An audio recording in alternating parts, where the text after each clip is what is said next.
Hello everyone, welcome back to our channel लॉयमेंट। आज हम चैप्टर 3 करेंगे। लास्ट से हमने chapter first and chapter second करा था। मैं सबसे पहले आपको स्टैंजा बताऊंगा। स्टैंजा बताने के बाद आपको मैं उसकी एक्सप्लेनेशन दूंगा। इस चैप्टर के अंदर जो स्टोरी है वो ऐसी है कि एक लड़का होता है जिसका नाम तारो होता है। वो बहुत ज़्यादा लविंग सन होता है, लेकिन उसकी एक अच्छी चीज़ ये है कि वो चाहता था अपने पेरेंट्स की पूरी नीड और विशेस दोनों को पूरा कर सके। इसके लिए वो बहुत मेहनत करता है, लेकिन वो जो मेहनत होती है उसे एक अच्छा सा फल नहीं देती। इसके चक्कर में क्या होता है, वो काफ़ी ज़्यादा परेशान होता है और उसे अनएक्सपेक्टेड हेल्प मिलती है, और वो अनएक्सपेक्टेड हेल्प उसी की मेहनत होती है। चलिए देखते हैं किस तरीके से हम इस कहानी को पढ़ेंगे। चैप्टर का नाम है तारोस reward. A young woodcutter named Taro lived with his mother and father on a lonely hillside. All day long he chopped wood in the forest. Though he worked very hard, he earned very little money. एक नौजवान लड़का जिसका नाम तारो होता है, वो लकड़ काटने का काम करता है। अपने मम्मी पापा के साथ हिल्स के किनारे रहता है।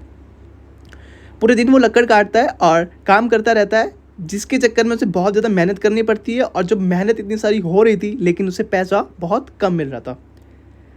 ये देखकर उसे बहुत ज़्यादा सैड फील हुआ। This made him sad, for he was a thoughtful son and wanted to give his old parents everything they needed. क्योंकि उसे इतना प्यार मिलता था अपने पेरेंट्स से, और वो ये सोचता था कि जब उसे इतना प्यार मिल रहा है अपने पेरेंट्स से, तो वो अपने पेरेंट्स की नीड को पूरा क्यों नहीं कर पा रहा। One evening when Taro and his parents were sitting in a corner of their hut, a strong wind began to blow. It whistled through the cracks of the hut and everyone felt very cold. एक शाम की बात है, जब तारो अपने mummy papa के साथ कमरे के अंदर बैठा हुआ था, अपनी झोपड़ी के अंदर जो बैठा हुआ होता है, वहाँ पे क्या होता है, काफ़ी तेज आंधी का झोंका आता है, जिसके चक्कर में उसके छत में एक छोटा सा होल हो जाता है और हवा उसके घर में पास कर रही होती है, जिसके चक्कर में उसका घर बहुत ज़्यादा कोल्ड हो जाता है और सीटी की आवाज़ आने लग जाती है, क्योंकि जो छेद होता है वो बहुत माइनर सा होता है।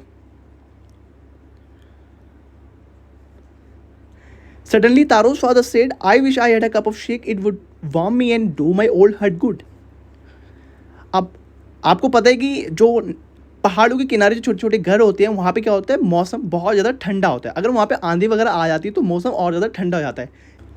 तारों के जो पापा थे वो चाहते थे कि उन्हें एक कप ऑफ शेक मिल जाए। जैसे हमारे घर में हम क्या बोलते हैं कि मम्मी एक कप ऑफ चाय मिल जाए, दूध मिल जाए, सेम उसके पापा जो थे वो कहते थे मेरे को एक कप ऑफ शेक मिल जाए। वो शेक क्यों कहते थे, क्योंकि जो शेक था वो एक जापानीज ड्रिंक थी, जिससे उनकी बॉडी को वार्म किया जा सकता था और उससे उनकी जो लाइफ है अच्छी हो सकती थी। This made taro sadder then ever, for the heart warming drink called shake was very expensive. How do I earn more money? He asked himself, how do I get a little shake for my poor old father? He decided to work harder than before. ये सब देखने के बाद तारू काफ़ी ज़्यादा sad हो जाता है और वो सोचता है कि वो अपने पापा के लिए कैसे इस एक्सपेंसिव ड्रिंक को लेकर आएगा, और वो सोचता था कि वो कैसे बहुत ज़्यादा मेहनत करेगा। नेक्स्ट मॉर्निंग तारू jumped out of bed earlier than usual and made his way to the forest. He chopped and cut as the sun climbed. And soon he was so warm that he had to take off his jacket. His mouth was dry and his face was set with sweat. My poor old father, he thought, if only he was as warm as I. अगले दिन क्या होता है, तारो बहुत जल्दी सुबह उठ जाता है और जाता है जंगल के अंदर। लकड़ियाँ काटता रहता है जब तक शाम नहीं हो जाती है। ठीक है, तारो बहुत ज़्यादा पसीने से गीला हो जाता है। वो अपने कपड़े को उतारता है, अपनी जैकेट को उतार के रख देता है, और वो सोचता है कि जितना मैं गर्म हूँ, काश मेरे पापा भी उतना ही गर्म होते। ठीक है, and with that he began to chop even faster, thinking of the extra money he must earn to buy the shake to warm the old man's bones. ये सारी की सारी बातें उसके दिमाग में आती है और वो बहुत ज़्यादा मोटिवेट हो जाता है, और पहले से ज़्यादा वो तेज़ अपने हाथ को चलाने लगता है, अपनी कुल्हाड़ी को चलाने लगता है और लकड़ों को बड़ी तेज़ी से काटने लग जाता है। वो सोचता है कि उसके पापा को किस तरीके से जो जापानीज शेक है वो पिलाया जाए, जिससे उनकी शरीर की हेल्थ अच्छी रहे। Then suddenly Taro stopped chopping. What was that sound he heard? Could it possibly be rushing water? अब तारो एक अचानक सी आवाज़ सुनता है। वो देखता है कि ना एक पानी की आवाज़ उसे आ रही है। तारो could not remember ever seeing or hearing a rushing stream in that part of the forest. He was thirsty. The axe dropped out of his hands and he ran in the direction of the sound. अब तारो को ध्यान नहीं आता कि ये पानी की आवाज़ कहाँ से आ रही है, पहले तो नहीं आई, और वो बहुत ज़्यादा प्यासा था क्योंकि वो ड्राई हो चुका था, उसका मुंह पूरा सूख चुका था और गर्मी भी लग रही थी उसे बहुत ज़्यादा। तो वो जाता है अपने कुल्हाड़ी छोड़कर, वहाँ पे पहुँचता है, वो देखता है Taro saw a beautiful little waterfall hidden behind a rock, kneeling at a place where the water flowed quietly. अब तारो क्या होता है, एक बहुत प्यारा पानी का झरना पत्थर के पीछे से देखता है और वो जाता है उस जगह पे चुपचाप से. He cupped a little in his hands and put it to his lips. Was it water or was it shake? He tasted it again and always it was a delicious shake instead of cold water. वो अपने हाथों से क्या करता है, पानी को उठाता है और उसको पी जाता है. ठीक है, और वो सोचता है क्या ये पानी है या फिर ये शेक है. वो बार बार उसे पीता है और कहता है कि ये तो डिलीशियस शेक है. ठीक है, जो एक झरना जो पानी का है, लेकिन तारों को उस पानी का टेस्ट आ ही नहीं रहा बल्कि एक शेक का टेस्ट आ रहा है. Taro quickly filled the pitcher he had with him and hurried home. The older man was delighted with the shake. After only one swallow of the liquid, he stopped shivering and did a little dance in the middle of flow. अब क्या होता है, तारो अपने साथ एक मटका लेके जाता है. मटके में क्या करता है, सारा का सारा शेक भर लेता है, अपने पापा को जाकर दे देता है. उसके पापा ये पीने के बाद काफ़ी ज़्यादा खुश हो जाते हैं और डांस करने लगते हैं फ्लो पे. That afternoon, a neighbor stopped by for a visit. Taro's father politely offered her a cup of the shake. The lady drank it greedily and thanked the old man. अब दोपहर की समय की बात है, क्या होता है उसके घर पे एक नेबर आता है. ठीक है, विजिट करता है, तो तारो के पापा उसे ऑफर कर देते हैं शेक को. अब जो औरत होती है वो क्या करती है, उस शेक को पी लेती है, इस तरीके से पीती है जैसे उसे कभी मिला ही ना हो. ठीक है, काफ़ी ग्रीड लालची. Then Taro told her the story of the magic waterfall. Thanking them for the delicious drink, she left in a hurry. By nightfall, she had spread the story throughout the whole village. अब तारो क्या होता है, ये बात उसे उस औरत को बताता है कि किस तरीके से उसे जो ये शेक जंगल के अंदर से मिला. अब वो औरत ये सुनने के बाद काफ़ी ज़्यादा जल्दी में जाती है और वो चली जाती है और रातों रात वो क्या करती है, इस कहानी को पूरे गांव में फैला देती है. That evening there was a long procession of visitors to the woodcutter's house. Each man heard the story of the waterfall and took a sip of the shake. In less than an hour the pitcher was empty. अब उसी शाम को क्या होता है कि भाई पूरे गांव के जो विजिटर्स होते हैं वो किसके घर आते हैं, वो आते हैं वुडकटर के घर, तारू के घर पे, और पूछते हैं कि कैसे, कहाँ पे, क्या क्या हुआ.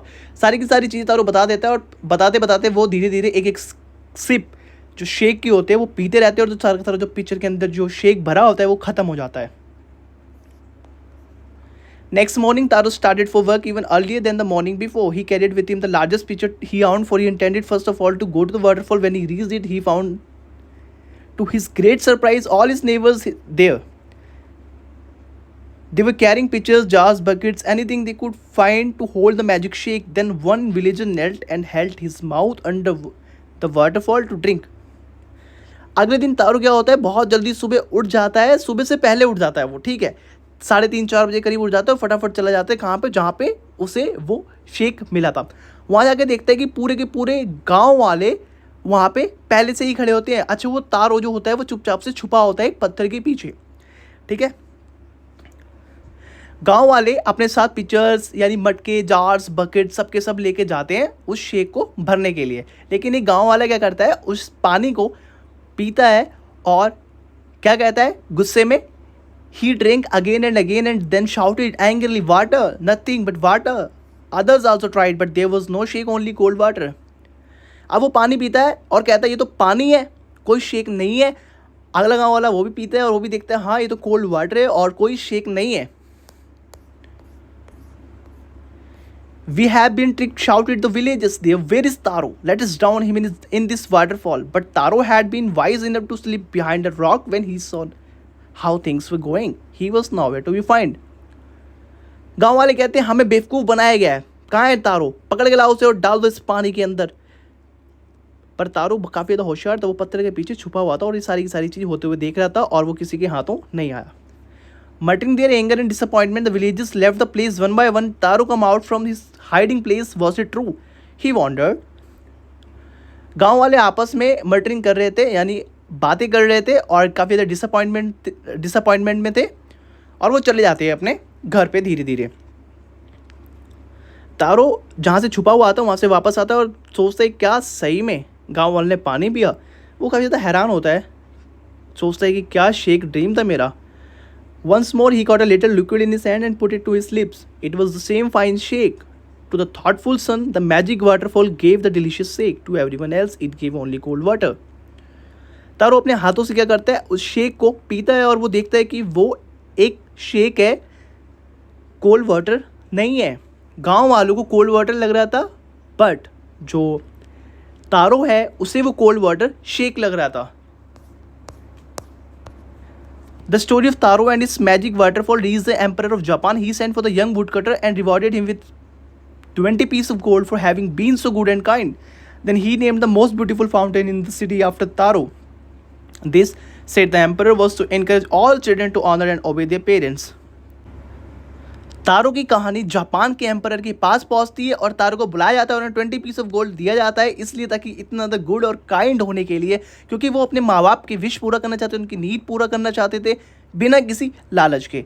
और एक फाउंटेन का नाम तारो के बाद रख दिया गया।